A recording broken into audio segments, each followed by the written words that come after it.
This morning's scripture lesson comes from the book of 1 Kings 19, verses 4 through 8. And if you'd like to follow along in your bulletins, you're welcome to, as the text is printed in them. So let us hear these sacred words. Elijah went a day's journey into the wilderness and came and sat down under a solitary broom tree. He asked that he might die. "It is enough now, O Lord, take away my life, for I am no better than my ancestors." Then he lay down under the broom tree and fell asleep. Suddenly an angel touched him and said to him, "Get up and eat." He looked, and there at his head was a cake baked on hot stones and a jar of water. He ate and drank and lay down again. The angel of the Lord came a second time, touched him and said, "Get up and eat, otherwise the journey will be too much for you." Elijah got up and ate and drank. Then he went in the strength of that food for 40 days and 40 nights to Horeb, the Mount of God.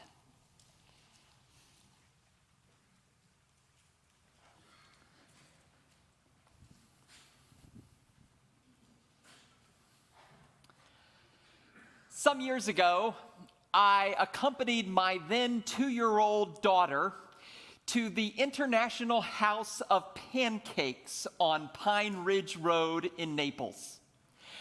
After a breakfast full of pancakes and far too much maple syrup, the bill came from our waitress, whose name was Crystal, and at the bottom of the bill, she wrote a small message. "Thank you, your angel Crystal, 1 Kings 19, 5 through 8. Now, I do not read the book of Kings recreationally, so I had to take out my phone and figure out what exactly this scripture passage was. I then read about this service of an angel to the prophet Elijah, a bread cake, and I had to call Crystal over, for this was piquing my curiosity.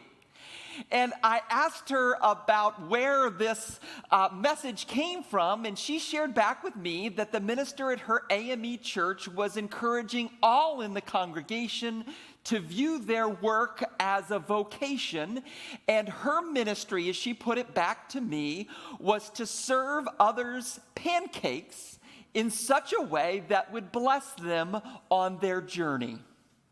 My conversation with Crystal was rather endearing, and I forgot all about it, at least until this text reappeared in the lectionary cycle. I immediately began to chuckle and said, "I can't preach that." But then upon further reflection, who can argue against a sermon on carbs? You'll recall this classic story from the Hebrew Bible. Once upon a time, the prophet Elijah was on the run from numerous different enemies. And the prophet Elijah was really questioning his entire life, his purpose for his life. He is distressed. He is very depressed. He is back up against the wall, exhausted, if you will. And it's in this moment of pure exhaustion that God sends to him through an angel some water as well as a bread cake. Over the years, scholars have disagreed as to what exactly this bread cake was. As some of you may be aware, this is what gave rise, pun intended, to one of our favorite desserts, angel food cake. Others would suggest that the bread cake maybe perhaps was more like a pancake. I'll let you decide. But I think what we can all agree about when it comes to this special cake that was served by an angel to Elijah is that it was comfort food. It was food that was given to Elijah to be strength for his journey. For the very next thing that would happen after receiving this cup of water and this special bread cake is that Elijah would have to go to Mount Horeb for 40 days and 40 nights of continued trial. One of the most important spiritual lessons that I learned from this text is that just as God, out of God's love, extends to us refreshment, like God did for the prophet Elijah during our moments of exhaustion, so too have we been called to be that angel, to extend refreshment to others who are going through trial on their journey. Years ago, there was a Reformed scholar by the name of Ray Vander Laan who was talking about all of the wilderness moments in the Hebrew Bible. And he observed that in the Hebrew Bible, when it comes to the wilderness, God never promises to turn down the temperature. But what God does do from time to time is provide a glass of water. When we extend refreshment to others who may be in need on their journey, we are that angel. I believe this in both a literal way and in a larger sense as well. You see, before I just skip to some larger esoteric meaning about this text, I want to encourage all in this congregation who perhaps bake or see food as a ministry. I know that there are many in this congregation who host, who extend hospitality to others. I know our Stephen ministers are often cooking soup. I know many of you also bake cookies for the fellowship time. And there is some true extraordinary power to that cooking and to that baking. Interestingly enough, in a Bible commentary that I read in preparation for this message, there is something distinct about this text that is different from the bread that rains down from heaven in the book of Exodus. That bread rains down from heaven in a direct sort of way. But in this text, we're told that the bread is actually baked on earth, on hot coals. And for those who take that cooking ministry seriously, God bless you. Be encouraged by this text. For I can recall my professor of New Testament in graduate school taught a survey course in New Testament. His name was Douglas Campbell. And he used to always share with us that the gathering space, the cookie hour following church, was a direct extension of the communion table. He used to joke that where 2 or 3 church members eat a cookie together, therein lies God in their midst. For it is often in that time that you get a question like, how'd the doctor's appointment go this week? Or how'd the visit with the grandchildren go this week? Or how was caring for that mom or dad who's in need? How did that go this week? Where there is food, there is refreshment. Be encouraged, those of you who cook and bake in a literal way about this text, and may it encourage you forth.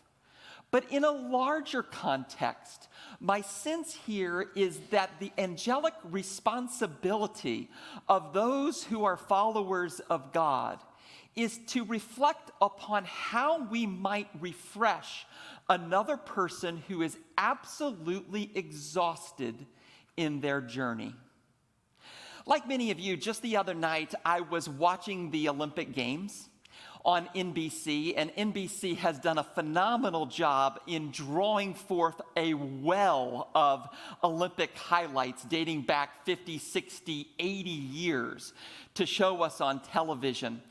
And at one moment during the Olympics, NBC decided to show forth a heartwarming Olympic moment from 1992. And perhaps many of you will remember this Summer Olympics in Barcelona. And there was a 400-meter relay event. And there was a relay runner by the name of Derek Redmond. And he, in that moment, strained his calf, pulled his calf muscle on the track in the Olympics. And many thought that he was going to be the one who was going to propel the Americans to victory during that 400-meter relay.